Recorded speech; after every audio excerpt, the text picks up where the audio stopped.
In Sudan has killed tens of thousands and led to the world's largest displacement crisis, according to the United Nations. The US, Saudi Arabia, Egypt and the United Arab Emirates issued a joint statement on Friday calling for a 3-month humanitarian truce in Sudan. The statement by foreign ministers of the 4 countries also proposed an immediate permanent ceasefire following the truce and a 9-month transitional process to establish civilian-led governance, setting forth a roadmap toward ending the conflict. The so-called Quad countries are seen as having the most influence, with the Sudanese army and the paramilitary rapid support forces, which began fighting each other in 2023. The joint statement follows extensive consultations on the conflict in Sudan. Foreign ministers also made several commitments, including to exert all efforts to support a negotiated settlement of the conflict. They will also press warring parties to protect civilians and civilian infrastructure and ensure humanitarian assistance reaches those in need. The Quad also expressed support for the unity of Sudan at a time when the RSF has been setting up its own parallel government, which saw in leadership last year. The RSF controls most of the Darfur region, which is serving as a base for the government. It is still fighting the army for El Fasher, the Darfur region's historical capital, imposing a devastating siege that has spread hunger throughout the city. David Mbidi, CGTN. Well, Naba Modine is in Khartoum and joins us live. Naba, welcome to the program. Thank you for joining us here on Africa Live. Naba, the Sudanese army has accused the UAE of supporting the RSF.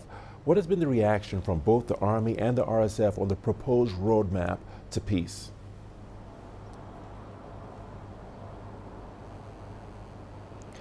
Actually, Richard, there is no official statement by the Sudanese army and the RSF yet welcoming the suggested roadmap, while some groups supporting peace efforts like Sumud under the leadership of the former Prime Minister Abdullah Hamdok, and also some union and trade unions, and also some activist groups and lawyers groups are welcoming this roadmap, thinking that it's a real chance for Sudanese people to end the more than 2 years of the war, while pro-military groups are rejecting such truce, saying that the Sudanese army is making huge advances in Western Sudan after retaking Bara, and right now there is news saying that the Sudanese army is heading even to other cities under siege like El Fasher, Dalanj, and some cities in Western Sudan, in Kordofan and Darfur. So they think the huge advances by the Sudanese military can be limited by such truce,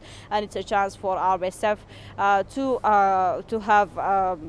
to strengthen their powers and to boost their military presence in other areas. So pro-military groups and people who are supporting the Sudanese military, we are hearing on the ground that they are rejecting such humanitarian truce, and they think it's just a chance for RSF to pack their forces again.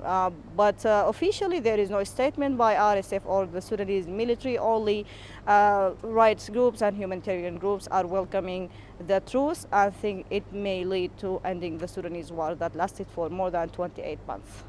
Well, important point that you've made there as well. Thank you for keeping us up to date with that. How are the locals themselves reacting to the plan? And what can you tell us about the situation in Darfur, especially in Al Fasher?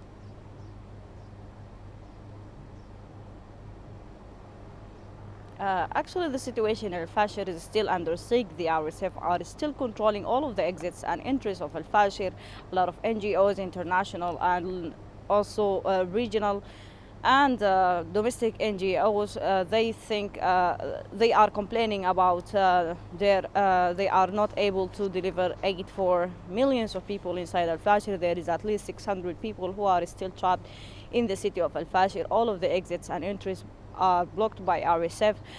Many NGOs, including WFP, they said they have a lot of aid, humanitarian aid is ready for more than 1 month, but they need a signal and they need assurances by RSF in order to enter those aid for people in need in Al Fasher. So the situation remains very dire. People are still suffering from acute hunger and starvation. People are dying every day because of hunger, and RSF are still blocking all of aid access and all of the lines leading to Al-Fashir city.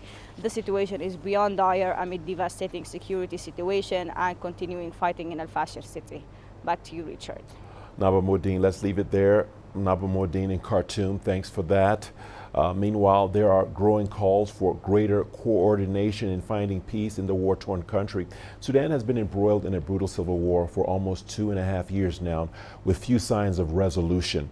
With different strands of the peace process following their own course, many believe such efforts can be counterproductive. At a roundtable discussion in Kenya's capital, Nairobi, attendees agreed that the war's complexity demanded a more unified response. CGTN's Daniel Arab Moy reports. Sudan's civil war broke out in April 2023 over what was reported to be a power struggle between the army and a major paramilitary group known as the Rapid Support Forces. Tens of thousands of people have since died, millions displaced, with many regions reporting catastrophic humanitarian conditions, not least the western region of Darfur.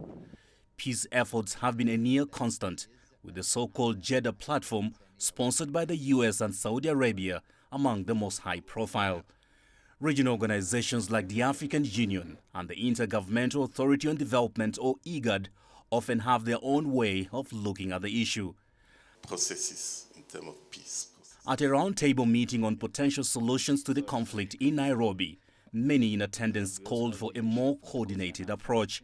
Because each forum has got its own ways and its own interests of trying to get the peace process done. So one major failure for any peace agreement that the forums that have been conducted is that there is a multiple of them, and that will not help. So I think what we would need to do is to encourage a unified forum with specific programs, with priorities. So that's something we have to find a way. How do we get to educate or inform mediators to understand this is not a simple issue? You bring people to the room and say, sit down and talk. We have to really appreciate the complexity of the issue. Such is the urgency in Sudan now, with millions of people away from their homes and struggling to survive.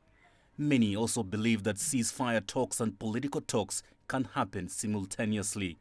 Some believe that the longer the war goes on, the more likely it is to spread to other regions.